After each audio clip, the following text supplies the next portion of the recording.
6:33 waiting on you. 6:33 waiting on you to get started.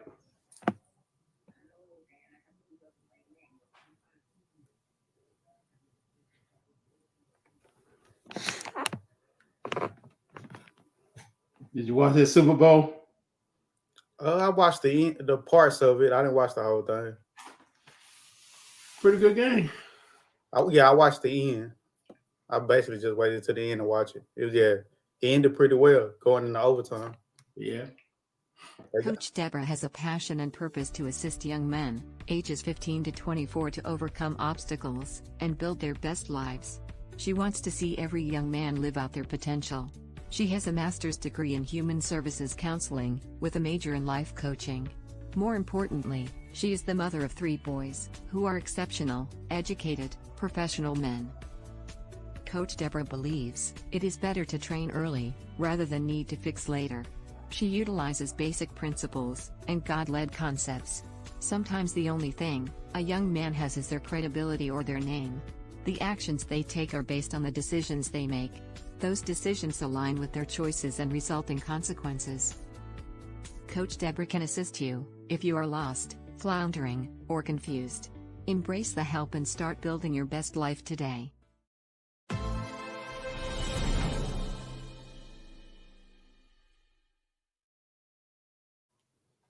Well, good evening. Good evening. How's everybody out there? Well, February's theme is details while working your blueprints. I'm sitting in for, of course, Deborah Smith tonight. She's a little bit under the weather, but we do have a special guest with us. He's been on before, but I'll go ahead. I know a lot about him, but I'm going to let him tell himself a little bit that to the audience. And he's Deric Durden. Deric, Hi, let everybody. all you know a little bit about yourself. Okay. Hi, everybody. My name is Deric Durden. I'm a young man who is an aspiring author, speaker, who reaches out to all type of individuals who's going through adverse situations.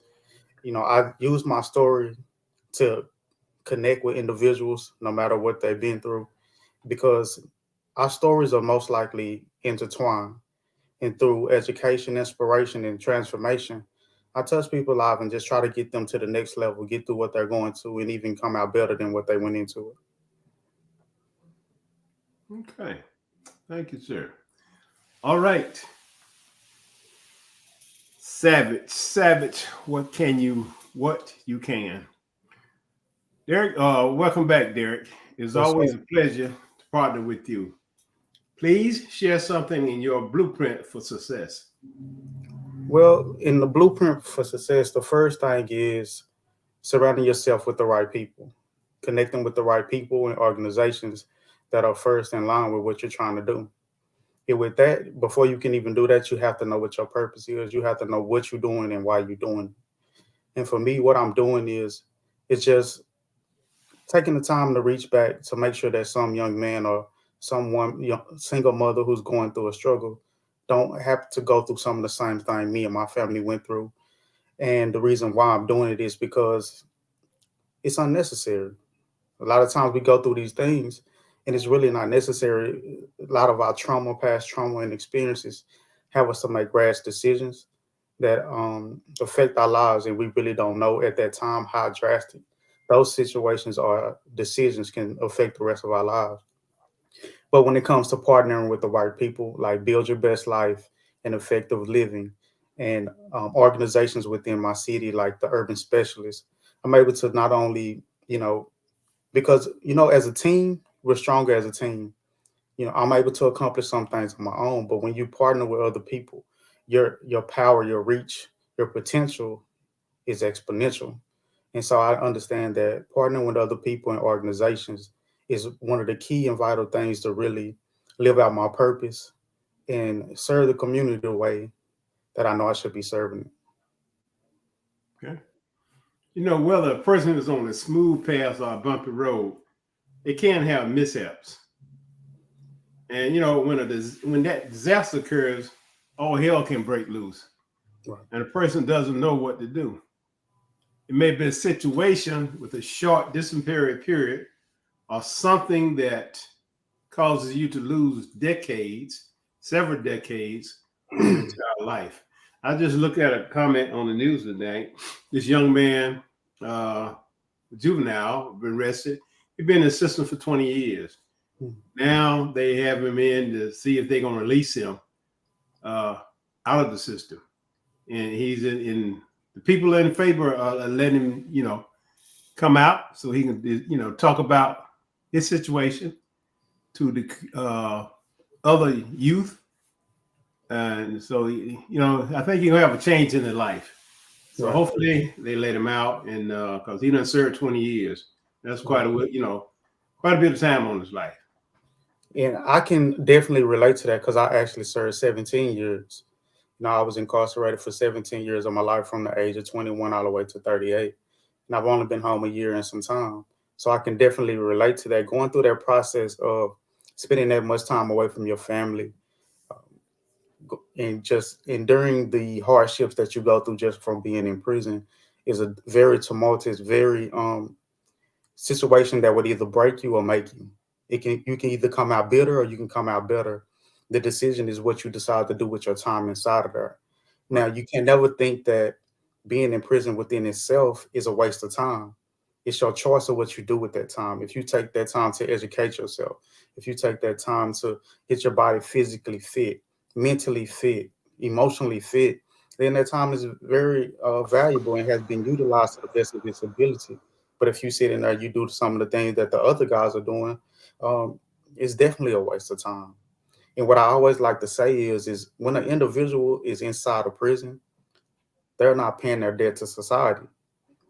The only time you pay your debt to society is when you go through it and then you come out and give back to the same society that you hurt from the beginning. That's how you pay your debt back to society. So being inside a prison is not paying a debt back to society. Okay. Well, we also want to give a welcome to Deacon Holmes, Win Ruiz. Thank you for joining us tonight. Deric, Yes, would sir. you agree that when your life gets turned upside down, is it imperative to acknowledge your losses and move forward? Why or why not? Of course, it is very imperative. It's like going on a trail. You're going on a hike. And say, for instance, you get stranded in the middle. You have to, before you move forward, you have to take inventory of what you have left. You have to take inventory of your resources because, in order to really move forward, you have to first figure out where you at now. Because if you don't, then you're liable to reach where you're not even trying to go because you're lost in direction. You don't have a specific route that you're trying to take. You don't have it thought out. You don't have it planned out, and you don't have a blueprint for the path that you're trying to go.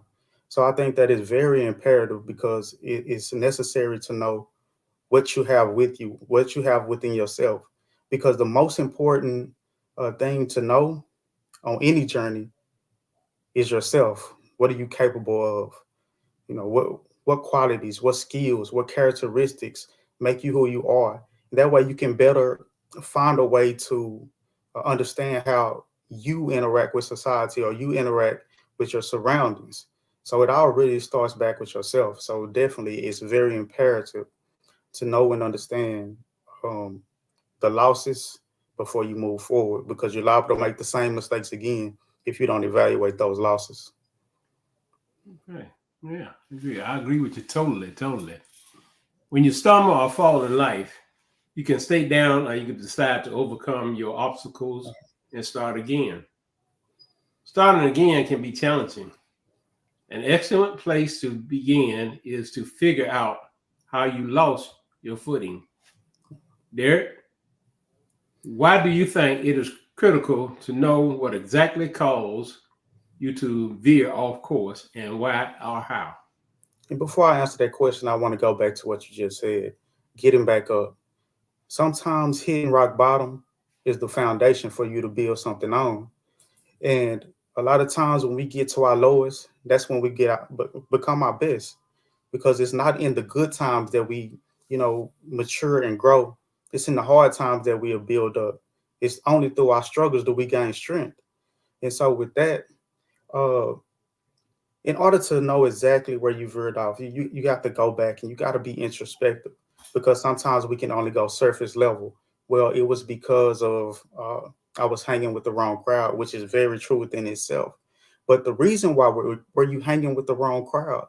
Because a lot of times, like myself, I was looking for validation. I was looking for acceptance, because I felt like I didn't have what I needed. So uh, we got to get to the root. Stop hacking at the leaves and really dig deep, because these decisions that we're making are not only affecting our lives. We got to know and understand that a decision that we make don't only affect us. And that's what I had to realize. I look back when I made the decision to that landed me in prison. I saw all the people that hurt, from my child. For 17 years, I was away from my daughter. She grew up on her own with her mother, and I wasn't there for her. And so that's just knowing and understanding that it was like it's a continuous generational cycle, when you know parents are not there for their kids, and then their kids are not there for their kids. It's just a continuous curse that continues to propel itself, and it's very detrimental to our families and in society as a whole, because society is built on families. And so it just understanding where you veering off. Like I said before, you have to know where you veered off in order to not make those same mistakes. And veering off can look a lot of different ways. Sometimes when we veer off, it can be a hard right turn, or it might be just a gradually you just sort of drift off. And just paying attention to those every time we veer off, and going back and, like I say, just thinking about it. I mean, every time I think about my situation, it's like I didn't really understand what I was going through back then, but now I look back and I'm like, how did I not see it? And so when I talk about it, it kind of gets me to a point where I kind of connect back to, I kind of actually put myself back in that moment. And so I think about, like, because I was a good kid, I was smart, I was talented, and I made those decisions based off feeling empty inside. And those not really decisions that I had to make. I wasn't put in a hard position until after I made the decision. Like I didn't grow up without eating. Some kids growing up hungry at nighttime, some kids growing up without certain things, and I wasn't a kid. And so I put myself in that situation, just searching. I was still, at that time I was 18, 19 years old. So I was still searching for my identity. And we have so many in today's society, we have so many images. We, as especially children, they have so much access to information and content that those we don't really understand that how that content can shape the minds of the young people without the proper guidance, without us being there to really, help them to navigate through all this information at one time. So I just feel like just veering off, and why I veered off was like it was I drifted. I didn't just make a hard turn. I drifted because it wasn't one decision that where I veered off. It was a lifestyle. So over time, I just kept moving further and further away from my purpose, instead of just being one exact moment that changed my life. And you said something very interesting, and I found that during my career in law enforcement, the word "fit in." I know a lot of young men say, I just had to find something that I could fit in. Right. Uh, Sometimes I think about it. I say, now, maybe, I don't know. You think they was lost, or what was they really after when they say, I need to find something I can fit in? Basically, acceptance. Okay. Really, because not fitting in, and you reaching out to certain things, like, say, for instance, most people reach out to gangs to fit in. It's that inclusion of feeling accepted, feeling being a part of something. So, like we spoke about the other week, about how getting young guys into the church, it's not a natural inclination, especially in society, for young men to find that inclusion or acceptance within a church. So the things that are most excessive to us are normally the bad things, like gangs or being promiscuous with females or whatever it may be, whatever your thing is, selling drugs or being a part of the street life. That's more accessible than a lot of times in the church is, because a lot of times we have preconceived ideas about, oh, they're going to judge me, or I can't, that's just not for me. My mom didn't raise me that way, or but it's so easily to be accepted in these negative environments because they're looking for numbers. They're looking for people to bring in to do some of the things that they wouldn't do for themselves. And so that they are really looking for that inclusion, that acceptance, because a lot of us feel like we are missing certain things that we don't get in our household. So the next best thing to do is do what's popular or do what's accepted by most. And so I feel like it's definitely acceptance is the thing that drives us to things like gangs or other negative activities and people and places. Okay. All right. As I mentioned earlier, trouble can hit anyone at any time. Your life could be at 100, 80, or 40. No matter how far you fall, you still have a purpose and gifts. Hopeful, someone has your back. Deric, when your life has spiraled out of control and you're trying to get back to the top, what should you salvage what you can? Go ahead. I should salvage what I can because that's all that I have at that point. I can't use something that I don't already possess. So that's why it's important to salvage what you can, because what you got to do is your past is your past. Whatever has happened in the past, you can't bring it back. You can't redo it. You can't restart it. You have to start with the present, which is now. And so right now, it's like, say, for instance, we got a GPS system. We're trying to get to a certain place.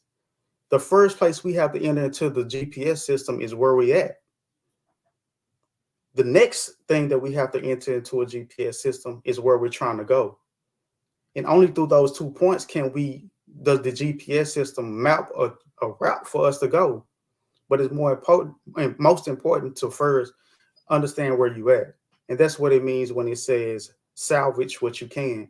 You got to understand what your qualities are. Okay, well, I'm good at graphic design, or I'm good at speaking, or I'm good at author. And those are those things, because as it says, your gift will make room for you. And if you base what you have now, which are your gifts, when you strip down to nothing, all you have is your gifts, your goals, your characteristics, your morality. Those things are what you have. You cannot rely on external things anymore when you strip down to the bare minimum. So salvaging those things for as our gifts, our qualities, our mindsets, those things that we have is very vital and very important for us to get to that next level, because that's all we have to build out for. That is our foundation at that point. So it's very important to salvage what you have at this point in time. Okay, all right. I see. Welcome, Maria. I see she has joined us. Deric, what key attributes did you salvage? Well, for me, during my prison sentence, I was able to tap into Toastmasters.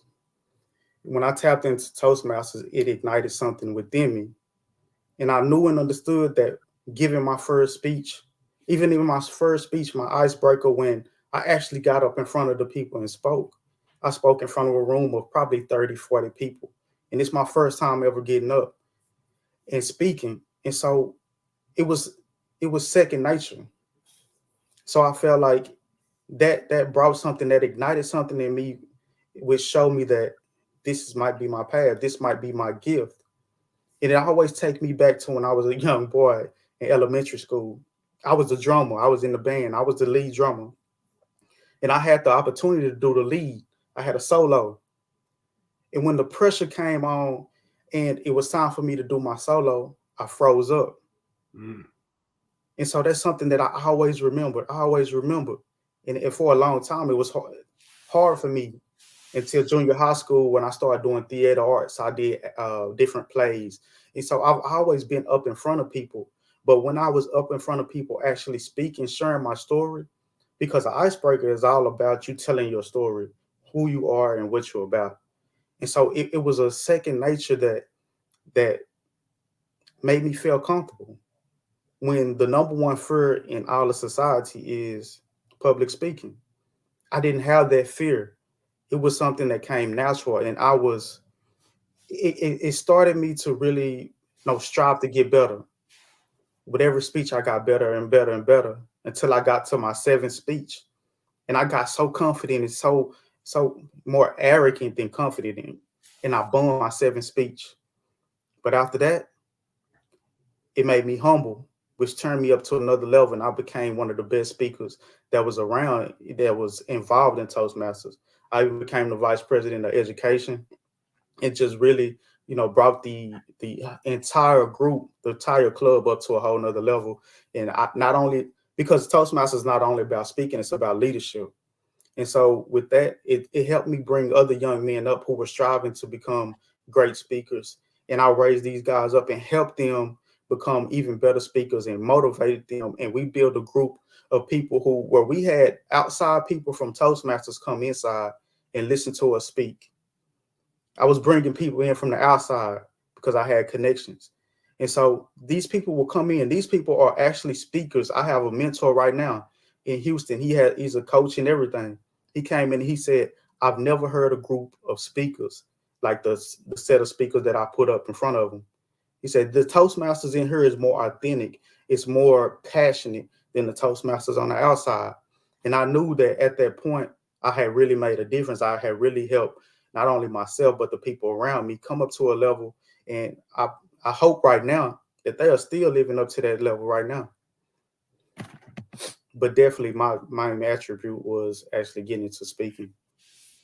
I see Maria made in her comment say, this is an amazing talk.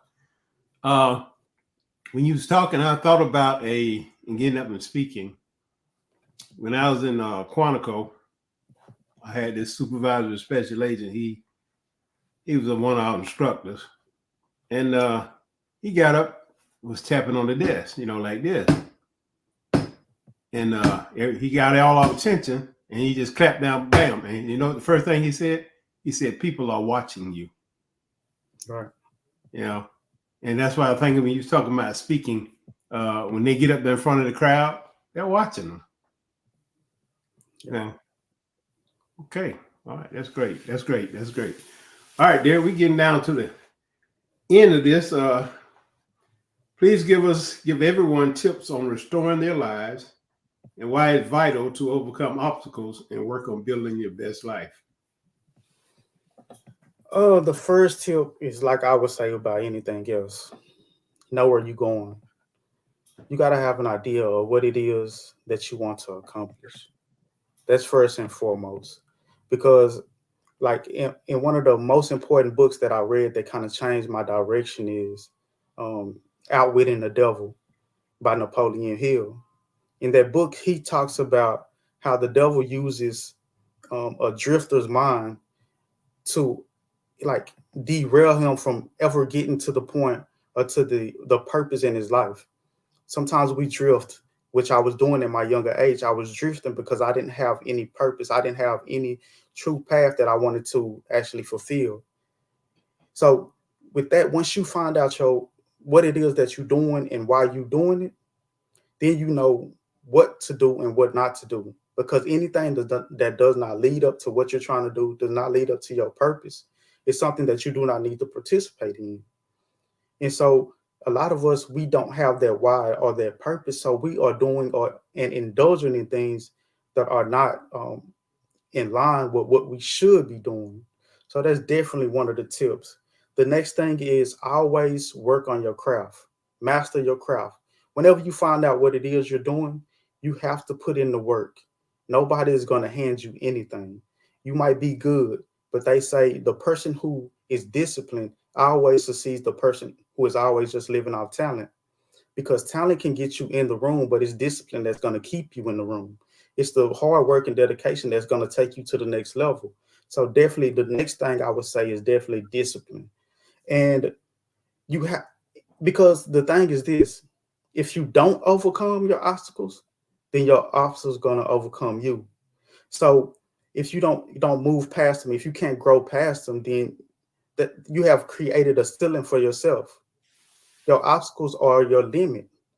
But once you overcome them, you know and understand that you have built the strength, tenacity, and determination to make it to a whole nother level, to make it to the next pinnacle that you can reach.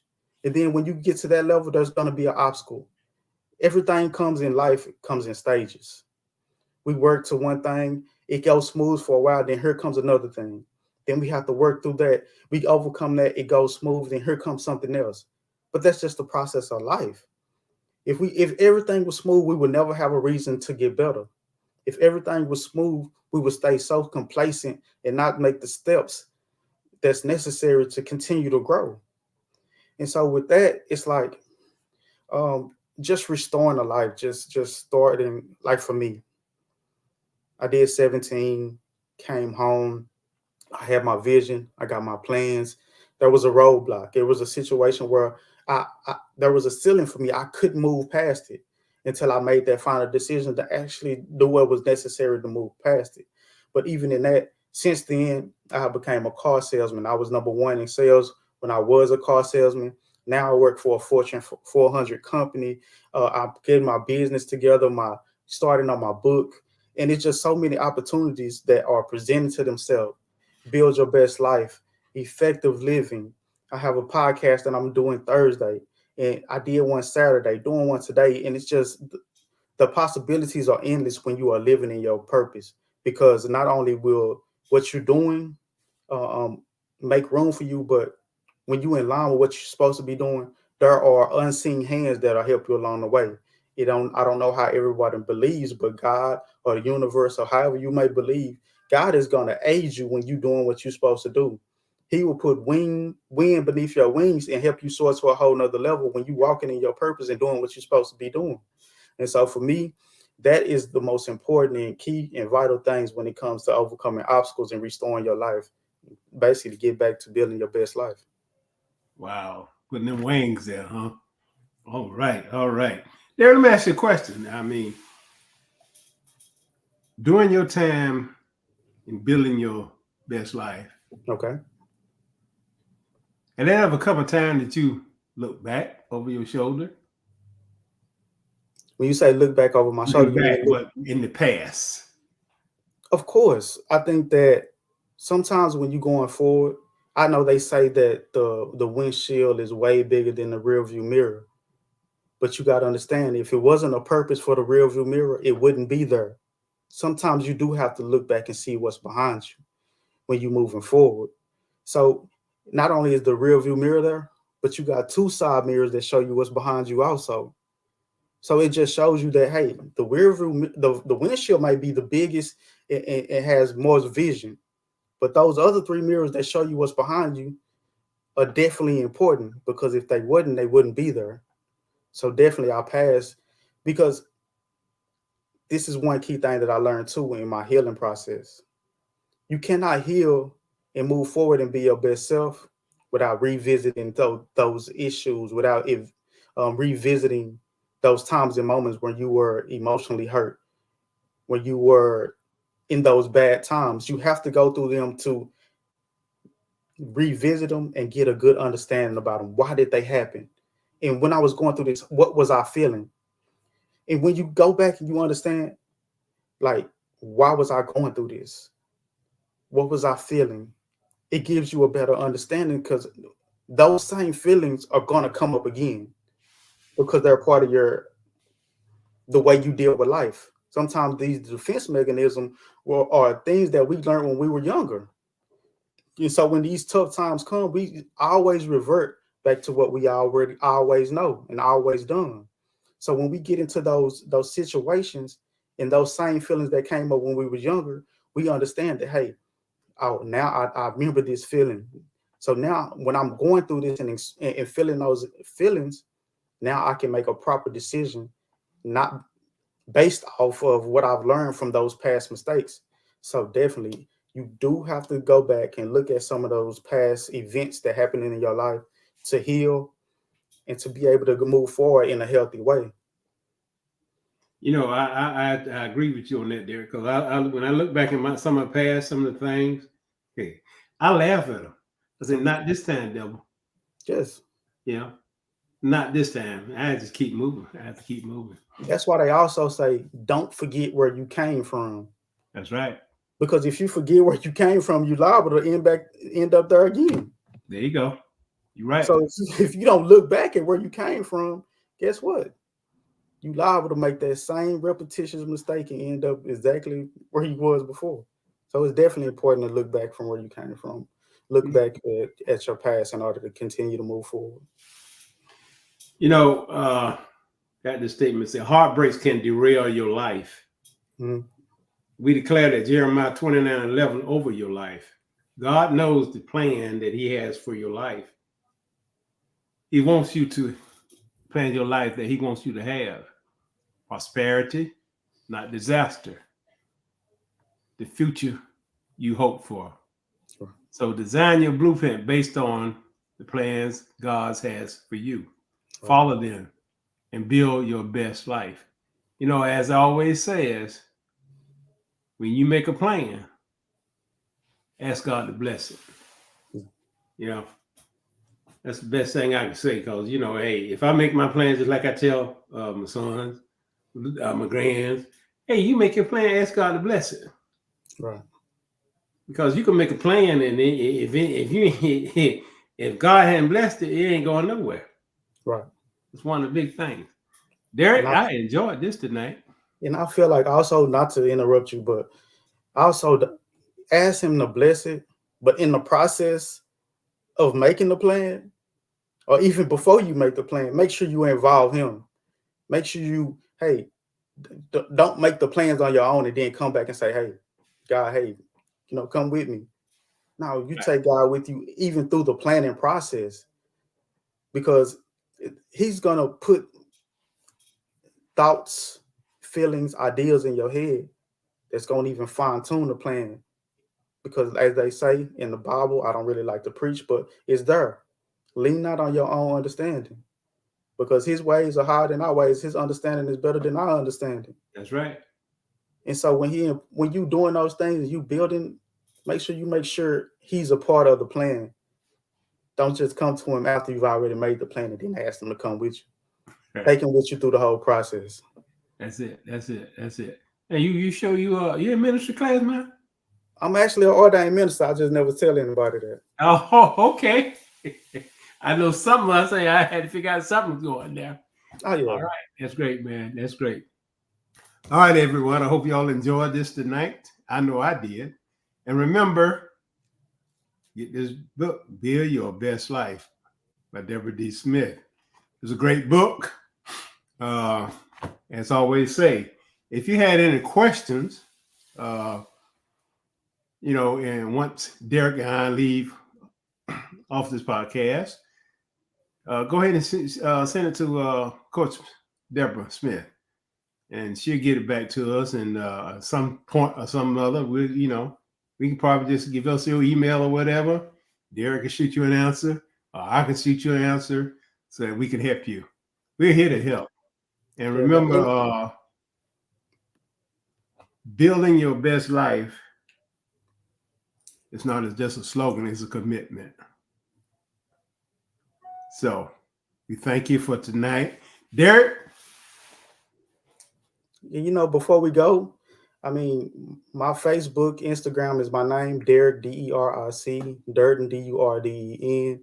On Facebook, Instagram, I'm there. I'm always active. I interact with anybody. If you got a son who you feel like needs a mentor, if you're a single mom and you have advice, or if you're somebody who's been incarcerated and you need some guidance, someone to talk to, or, you know, just walk you through the process of reintegration, I'm here. You know, I'm accessible. I'm a servant, and I give back. Like I said, being 17 years in prison with me paying my debt to society. What I'm doing now is really paying my debt to society by serving individuals who still are in the society. You're paying your debts and you're doing the work of God as he wanted you to do. Yes, sir. That's great. That's And I right. always got to say thank you to you, your wife, Deborah Smith, Ricardo Miller, and all these individuals who are pouring into my life, giving me these opportunities, actually looking at me and seeing something in me that and propelling me to the next level. And I'm just so grateful to you and the two doctors who was on with us Saturday. And you guys are really inspiration and motivation to me.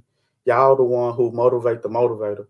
Y'all pour into me and y'all let me see something in myself that I haven't been able to see before. And so I want to thank everybody who is, a part of my life, my family, friends, and supporters across social media and life in general. I'm so grateful to all of y'all. Okay. All right. You had anything else you want to say? No, sir. Well, ladies and gentlemen, we're bringing this to an end. I really appreciate Deric on us tonight, and he has some vital information, some great points. Like I say, if you didn't see it tonight, you can always go back and look at it and get the whole picture. So we thank you, Deric. Man, love you, man. I appreciate you. Man, you like family. Yes, sir. You and your wife. Y'all like my godparents that I never had. Hey, man, appreciate that. Yes, sir. Appreciate that. So from now on, I got Deric, my godson. That's right. All right, sir. We thank you. Yes, and sir. As we say, build your best life. It's our business. That's not a slogan. It's our commitment. Thank you for viewing tonight, and we'll check it out. Thank you, Deric. Love you, man. Same here. Love you too.